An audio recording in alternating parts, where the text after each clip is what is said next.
আসো ফার্স্ট হচ্ছে ফ্রন্টালি, ঠিক আছে? ফ্রন্টালির পজিশন দেখবো আমরা, মেইনলি অ্যান্টিরিয়র ফ্রন্টালিটা দেখি। অ্যান্টিরিয়র ফ্রন্টালি, দেন হচ্ছে বাচ্চার জন্ডিস, বাচ্চার ওভারঅল কালার পিঙ্ক আছে কিনা, ব্লুইশ আছে কিনা, লিপস কেমন, এগুলো। তারপর পালপেট করবো, এই যে জাস্ট ফ্রন্টালি এই যে হাত দাও, একজন হাত দাও, দেখো বোঝো কিনা, হালকা করে একটু হাত দিবে, শুধু বোঝো না? বুঝতে পারছো? হ্যাঁ, জাস্ট পালপেট করলেই হয়ে যাবে, তুমি জাস্ট ফ্রন্টালিটা দেখবা। এটা তোমাকে যদি করতে বলে করবে, তুমি দেখে রাখবা, যখন পড়া তোমাকে করতে বলে তাহলে জাস্ট পালপেট করতে পারছো। কারণ ফ্রন্টালি চুল দিয়ে দেখা যাচ্ছে না, দেখা যাচ্ছে? যে বাবুর চুল নাই তারটা হয়তো কিছুটা দেখা যাবে।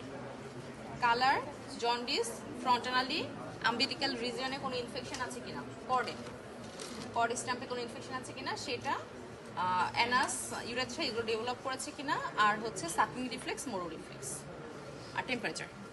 জাস্ট ঠিক করে জিনিস। টেম্পারেচার এমনিতেই বাবুদের একটু বেশি থাকে। তোমার যদি মনে হয় যে না আরও বেশি মনে হচ্ছে, অনেক বেশি ওয়ার্ম মনে হচ্ছে, তাহলে তুমি মাপতে পারো। আর নর্মাল হচ্ছে নিউবর্নের টেম্পারেচারটা একটু বেশি থাকে, ওটা আমার এক্সাক্টলি মনে নেই, সম্ভবত 38.4 or 6, এটা একটু দেখে নিবা যে নিউবর্ন বেবি জিনিস, কারণ বাচ্চা কোনোভাবেই চোখ খুলে তোমাকে জন্ডিস দিতে দিবে না, ঠিক আছে? তারপরেও চেষ্টা করতে হয়, বাচ্চা যখন প্লেফুল থাকবে, খেলবে, তখন বাচ্চার জন্ডিসটা দেখতে হয়।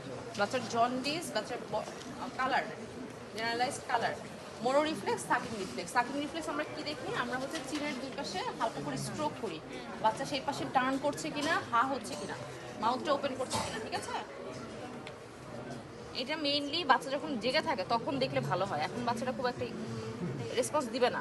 আর একটা হচ্ছে মোরো রিফ্লেক্স, খুবই রিস্কি, মারা অ্যালাউই করে না। তারপর তোমরা শুধু বলবা যে হ্যাঁ মোরো রিফ্লেক্স এইভাবে করা হয়, প্রসিডিউরটা জানবা। আমরা হচ্ছে বাচ্চাটাকে 45 ডিগ্রিতে তুলবো, নেক সাপোর্টে তুলবো, হাত পাগুলো হচ্ছে লিম্বসগুলো আমরা ফোল্ড করে রাখবো, রাখার পরে বাচ্চাটাকে আমরা ছেড়ে দিয়ে সাথে সাথে ধরবো। তখন বাচ্চারা কি করবে, লিম্ব যেগুলো ফোল্ড ছিল এক্সটেন্ড ফলোড বাই মেশন, that is positive Moro reflex, ঠিক আছে?